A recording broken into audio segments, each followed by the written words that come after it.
Gran Turismo 4 just hit its 20th anniversary, so what better time to dive into the out of bounds secrets hidden across not just GT4, but Gran Turismo 1, 2, 3 and 4.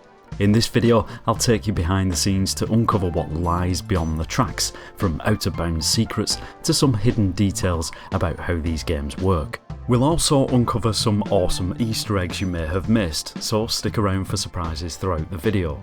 Before we head out of bounds, a huge thank you to the developers who pour so much passion into creating these classics, and of course to you the viewers who keep supporting my channel. If you are into out of bounds content, I've also explored games like Grand Theft Auto, Call of Duty and many more, so please feel free to check those videos out too. Let's dive into the hidden world of Gran Turismo. Starting with GT1 and GT2, you might expect there wouldn't be too much to uncover beyond the track boundaries, and for the most part, you would be right. However, there are still a few fascinating details that make exploring out of bounds worthwhile.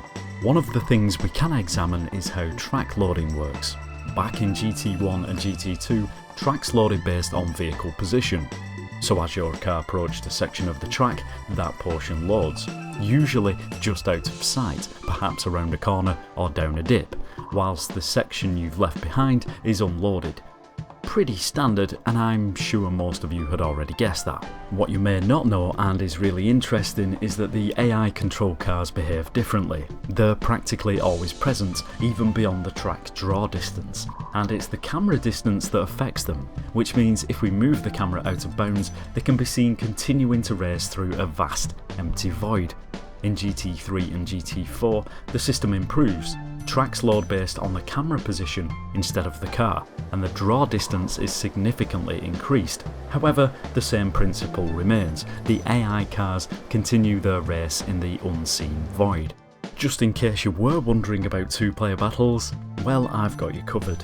Each screen renders only the segment of the track relevant to that player, with the rest unloaded. This means that during split-screen races, entirely different parts of the track are being rendered for each player at the same time. While exploring the hidden corners of GT2, I stumbled upon something strange. In GT2 only, some circuits feature dummy tracks located far outside the playable area. These are simplified versions of the main track with reduced detail and scenery. As you drive on the real track, the dummy tracks also load alongside it, but without the camera nearby, they likely wouldn't render at all. What are these used for?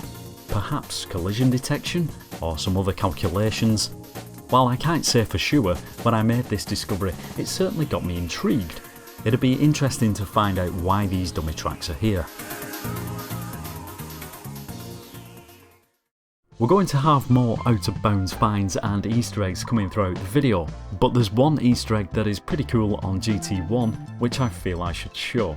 Once unlocked, on the back of the Toyota Chaser LM you'll find a unique logo, not from a car manufacturer but from one of the game's artists, who's immortalised their name in the game, a little signature tucked away for eternity.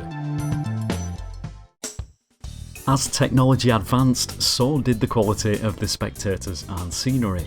Earlier games featured little more than coloured squares or vague 2D sprites representing people. But by GT4, we were seeing fully animated 3D models, with some even running onto the track. Yet, even as the series progressed, a few 2D sprites still remained. Speaking of spectators, while exploring I found some rather unusual onlookers. On the Côte d'Azur circuit in GT4 for instance, there is only this pair of people on the balcony of an entire hotel. Were they placed intentionally? Who are they? I don't know if you agree with me, but it seems suspect that they're the only ones here. Also at Monaco are these two spectators soaking up the sun. Almost impossible to see from the other side of the barrier with the normal camera angles. Another curious example can be found on the Hong Kong circuit, where one building has an escalator visible through large glass windows. Amid the crowd, One person wearing a white shirt faces directly at the camera, whilst the rest seem to be looking away. Could it be a developer embedding their likeness in the game? A private little nod to their future self? A personal joke or memento they can stumble upon later and smile about, even if no one else knows or notices? Not everything out of bounds has changed drastically. Some techniques used in GT1 and GT2 are still present in later games, albeit visually enhanced. Take the lake on Midfield Raceway. In GT2, it's merely a green and blue backdrop. By GT3, it looks better but remains a flat texture. Finally, in GT4, the lake gets a proper water texture while retaining the same underlying illusion. Motegi Twin Ring Circuit has something hidden out of bounds that you can't normally see. Over on the far side of the track, if we take the camera up into the sky, we can see some of the backdrop for the ground. And on this specific part of the backdrop is this pattern, which actually turns out to be another smaller circuit. This is the unused Motegi North circuit, and if we take a look at current satellite imagery, you can see this. Whilst this particular circuit wasn't used in the game as a playable track, this does give us a glimpse and a hint at how the development of the game was done, using satellite imagery in the creation of the backdrops and scenery. I'm sure, along with other techniques such as geographical data and aerial photography, to meticulously recreate the real world locations and tracks. I think it's pretty cool to be able to see this here. Very quickly before we move on to some more Easter eggs, I also just wanted to give an example of how huge some of the out of bounds areas around the tracks can be. The Grand Canyon is just one particular instance where the backdrops and scenery stretch way off into the distance. My favourite example of this has to be Swiss Alps Rally Circuit. Whilst the circuit itself would normally be in this dark void in the centre, it's completely overshadowed by the jaw-dropping sprawling landscape that stretches far beyond it. You could fit the track inside this landscape many times over, and I don't think you ever realise whilst playing the game normally just how much is out here. Which brings us nicely onto some out of bounds, or in this case, off the track Easter eggs. First of all, we're at Laguna Seca. Older fans of F1 might spot these trucks resembling some of the classic teams, Benetton, Sauber and the iconic Jordan Buzzing Hornets livery, although I still prefer the Bitten and Hisses variant. The odd thing, as far as I'm aware, and I'm sure someone can correct me on this, F1 never raced at Laguna Seca. GT3 then gives us a chance to view these trucks in much better detail, as the logos become a lot clearer. However, by GT4, the trucks have disappeared entirely, leaving an empty space behind. As I said earlier in the video, by the time we get to GT3, there is a lot more detail in general, including some great Easter eggs, such as this monkey on Trial Mountain, which I'm sure a lot of Easter egg hunters may have already seen before, and this can also be seen in 2-player mode. However, what you may not know is, and I only found this out whilst making this video, there are actually 2 versions of this monkey Easter egg, only in GT3, not GT4. Though the second one is much harder to spot. The first monkey is viewable whilst racing around Trial Mountain in the normal direction. However, the second is on the Trial Mountain 2 variant once you've unlocked it, and you have to be travelling in the wrong direction to see it because the texture is only viewable from the normal track direction. Whether this was a mistake or not, I'm not sure, but here it is. It is the monkey, but now has a little infant monkey on its back. So we now have 2 monkeys on Trial Mountain 2.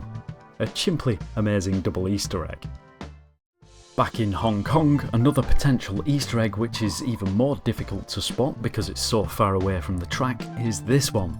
As you reach the Bay Area, you'll notice some festival type tents and what looks like a visitor centre or small shop.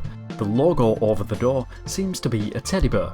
Again, I tried to look at this on Google Maps to check its existence, but I guess a lot has changed over the years and I couldn't seem to find this building, let alone the logo. A more recently discovered Easter egg can be found on the rally track Chamonix. Hidden deep in the forest, it went undiscovered for around 19 years before a Gran Turismo modder Nenkai stumbled upon its texture, leading to a full-on Yeti hunt. It was later found out of bounds on Chamonix. For some more information, check out my friend and fellow YouTuber Oddheader's video. You may have noticed a lot of these Easter eggs would be difficult to spot whilst travelling at high speed. The same can be said about this one. Along the Tokyo R246 back straight, you'd be forgiven for not spotting some Honda cars sitting at the side of the track. However, not only is there a model of the classic NSX, but someone or something else can be found here too. And no, it's not an astronaut. It's an Easter egg of the Honda robot called Isamu, which can also be found here in GT4 too.